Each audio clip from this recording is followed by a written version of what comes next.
Oi, turma, ou turmas, né? Que agora eu tô com bastante turmas de imunologia. Galera, a gente tem estudado imunologia aqui pela plataforma online. Sei que tem sido difícil esse processo, né? Ainda mais porque estudar online exige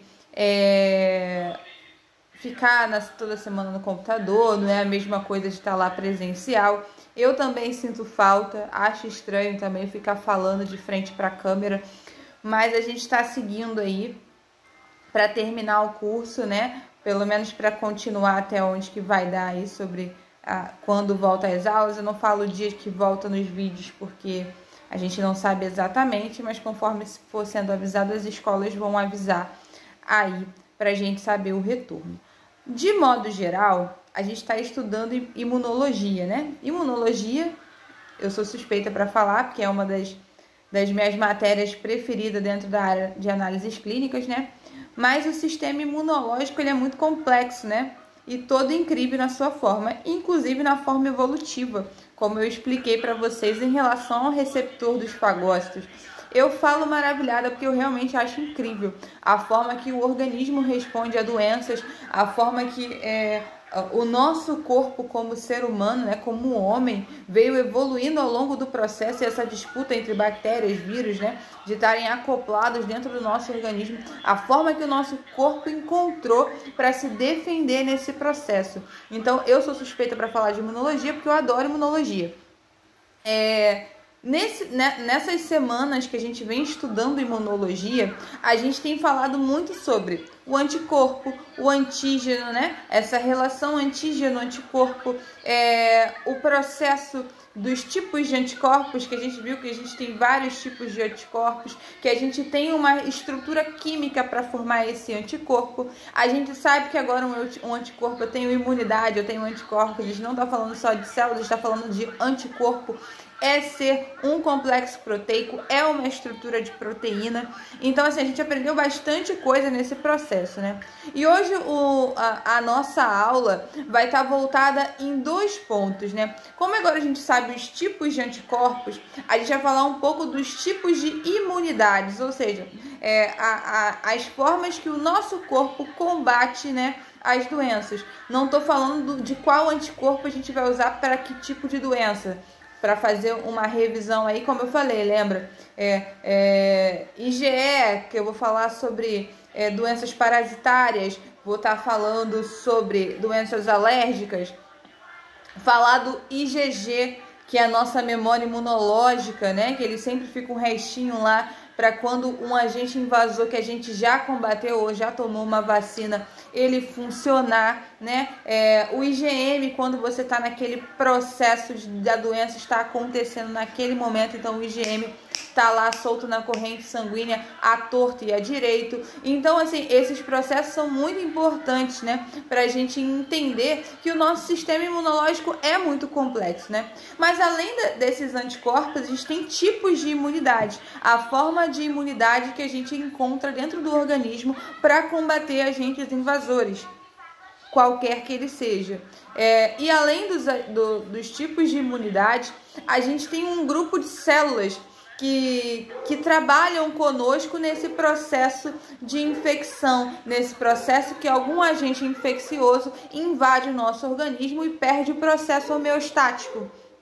Então, veja bem, a minha filha tá com o pé aqui toda hora na mesa, vai cair de novo o celular. Eu já gravei essa introdução 5 vezes, para você ver como a vida é difícil aqui também desse lado. Mas bora lá.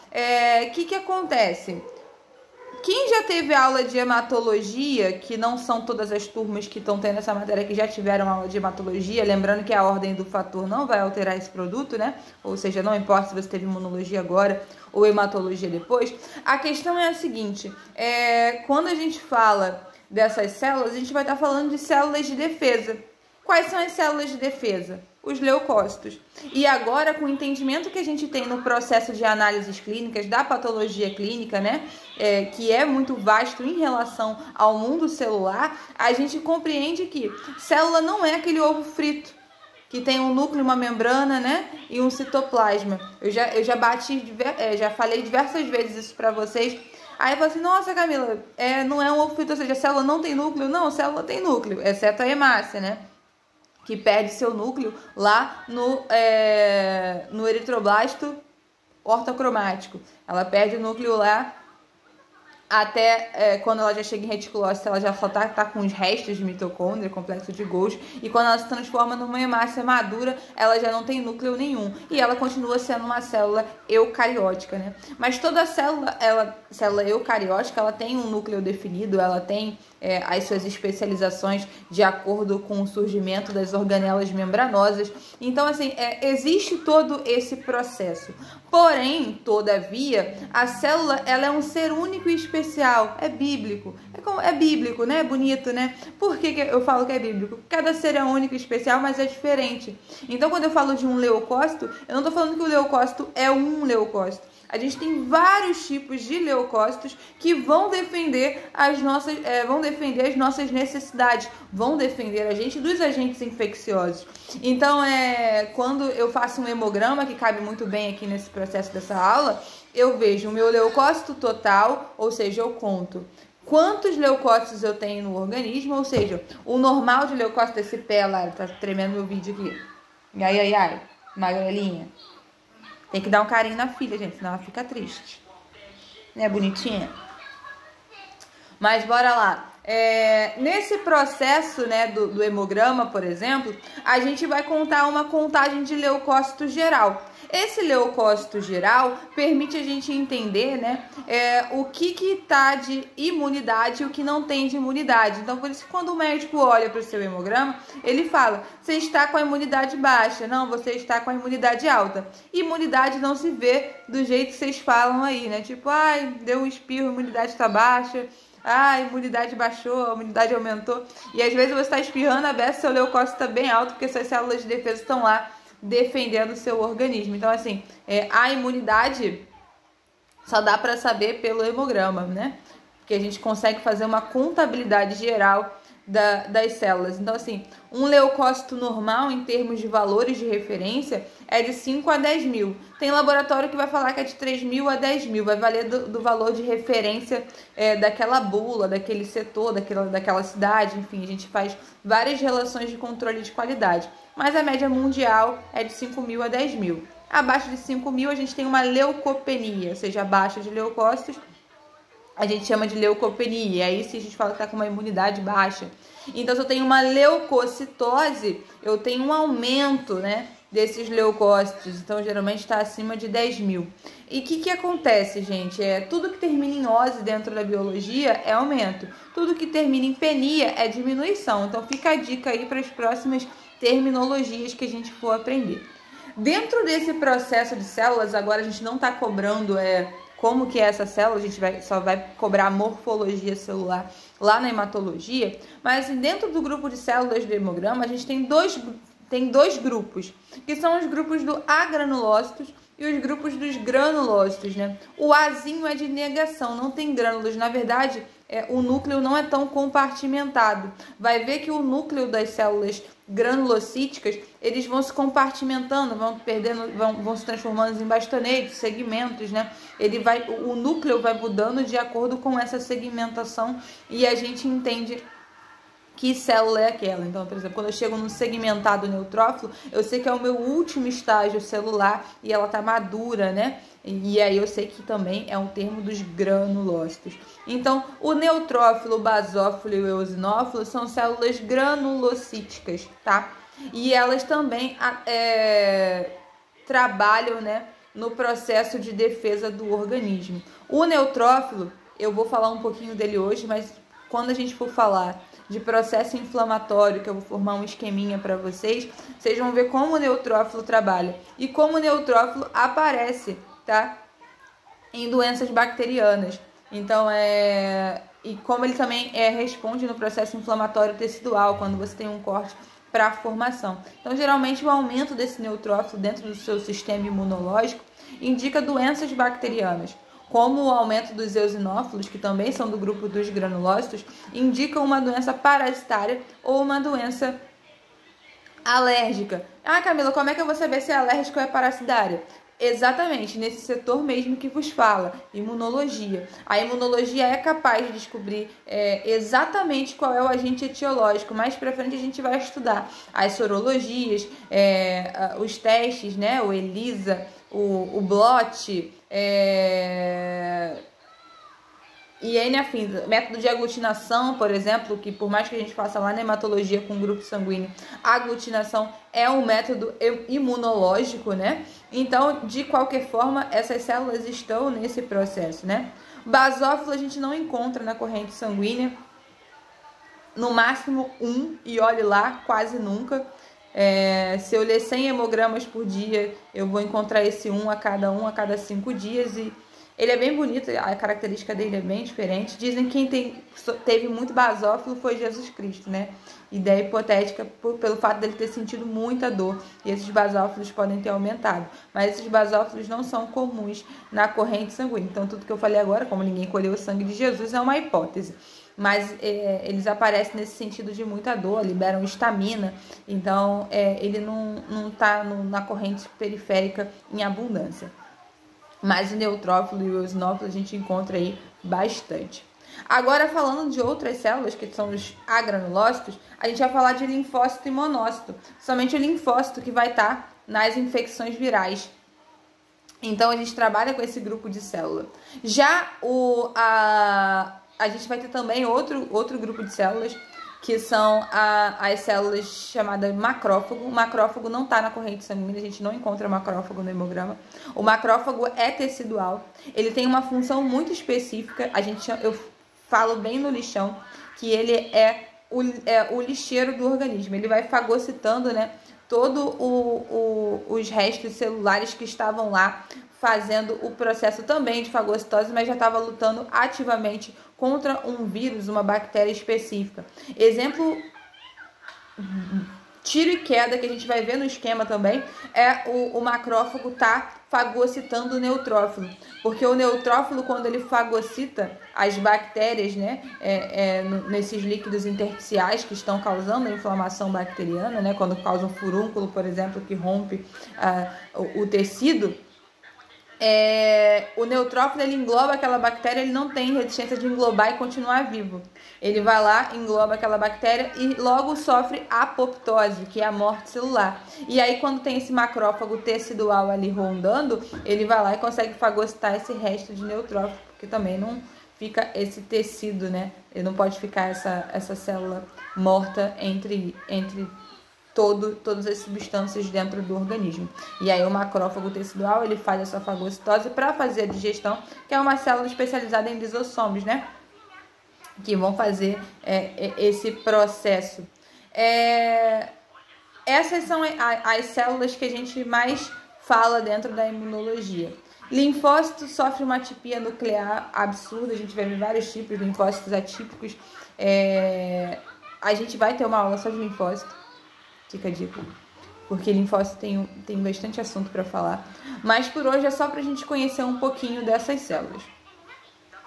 Outro tópico importante nesse processo é porque a gente tem a imunidade, tipos de imunidade, que são a imunidade ativa e a imunidade passiva. Tudo bem? A imunidade passiva parece que não é funcional, né? Ela é passiva, ela tá ali quietinha na dela, quando não.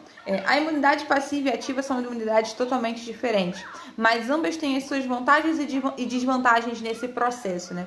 Então, a imunidade ativa e a imunidade passiva, elas estão em constante processo de trabalho para manter o sistema imunológico em funcionamento. Então, começando pela imunidade passiva, a imunidade passiva, ela tem a vantagem que ela não precisa reconhecer quem é o seu agente infeccioso. Camila, o que você está querendo dizer com isso?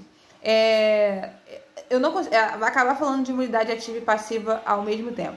Mas, por um exemplo clássico, né? Pensa na vacina. O que é a vacina, né? É o vírus, é a bactéria, né, sem a toxicidade, né, que é injetado dentro do seu organismo para o seu corpo criar anticorpos contra aquele material. Pode ter o DNA, pode ter o próprio vírus morto, enfim. A vacina, quando é injetada, ela é uma maneira de você, né, criar imunidade contra ela. Por isso que cada imunidade é de uma forma. Então, cada vacina vai reagir no organismo de uma forma. Tem vacinas que conseguiram erradicar, né? Sei lá, você pensa na poliomielite, ela foi erradicada. Mas existem outras doenças que é a primeira vacina que você toma, por exemplo, tuberculose, e mesmo assim tem um momento da vida que você pode ter tuberculose. Mas também a gente não tem surto de tuberculose, como foi na época que teve o surto da doença no mundo, independente seja qualquer país. Mas assim, nem sempre você vai conseguir ter uma medida eficaz, porque você depende do seu organismo para criar anticorpos contra aquilo. Então assim, contra aquilo que eu falo são os agentes infecciosos. Então a imunidade passiva, ela está nesse processo de que eu não preciso saber quem é meu agente infeccioso, eu vou lá e detono ele. Porém, é uma imunidade que não tem força sempre. Por exemplo, veja o coronavírus, né? Coronavírus, você passou por ele, outras pessoas passaram e cada um teve a sua reação, certo? Teve gente que teve contato com o vírus e não pegou, teve gente que teve contato e pegou. Então, assim, como é que a gente tem uma boa imunidade passiva? Tão certo quanto calor do fogo, né? De falar, sabe? Isso que é tão óbvio, que você estar cuidando da sua imunidade, através da alimentação, né? Através do cuidado com o corpo, né? Alimentação, saúde psicológica, enfim. Tudo isso ajuda você a ter uma imunidade passiva. Mas também a imunidade, isso aí é numa questão ampla. Mas a imunidade passiva, ela funciona muito mais em processos como processos inflamatórios. Como assim, Camila? Por exemplo, eu tenho um corte na minha pele, acabei de cortar a minha pele. Qual é a tendência desse processo, o corte na minha pele? O que eu tenho que fazer, o que meu corpo faz quando há esse corte da minha pele? É a questão da resposta inflamatória.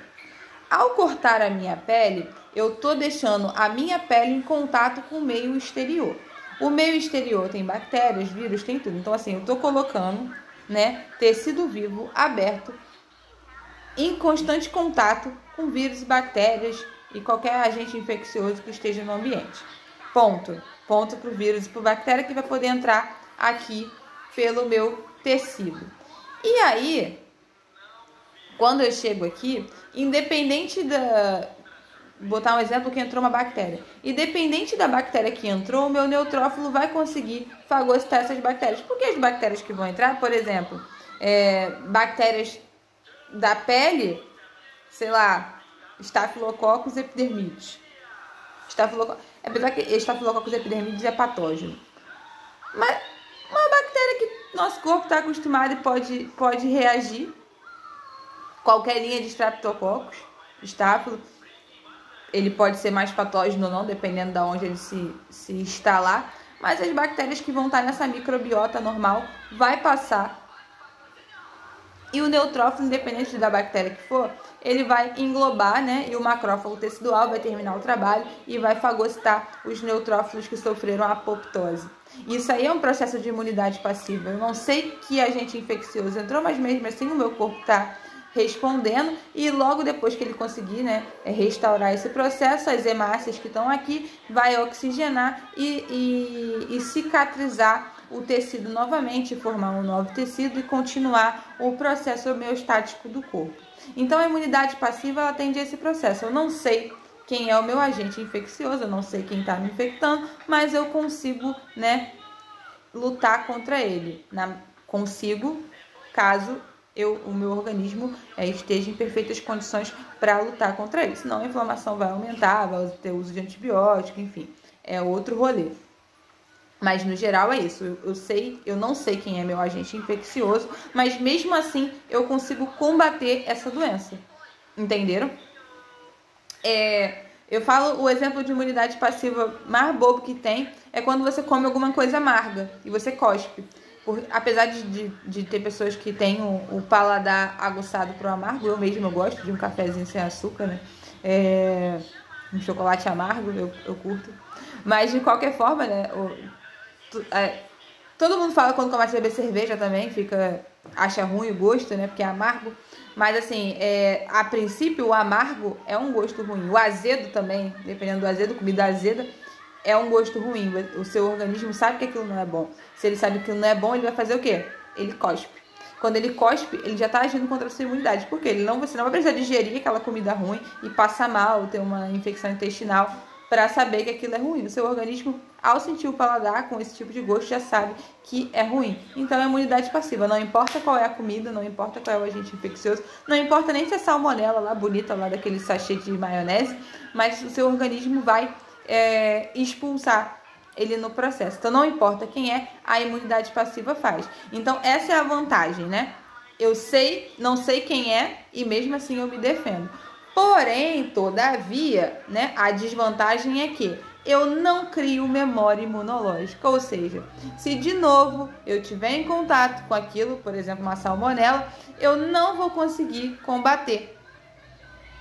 Ou vou conseguir combater, dependendo das condições do meu organismo. Mas eu não crio imunidade com memória imunológica. E aí que entra a imunidade ativa. A imunidade ativa, ela é importante nesse processo porque ela cria memória imunológica. O exemplo de imunidade ativa é a vacina, que você coloca esses anticorpos nesse pezinho, amorzinho.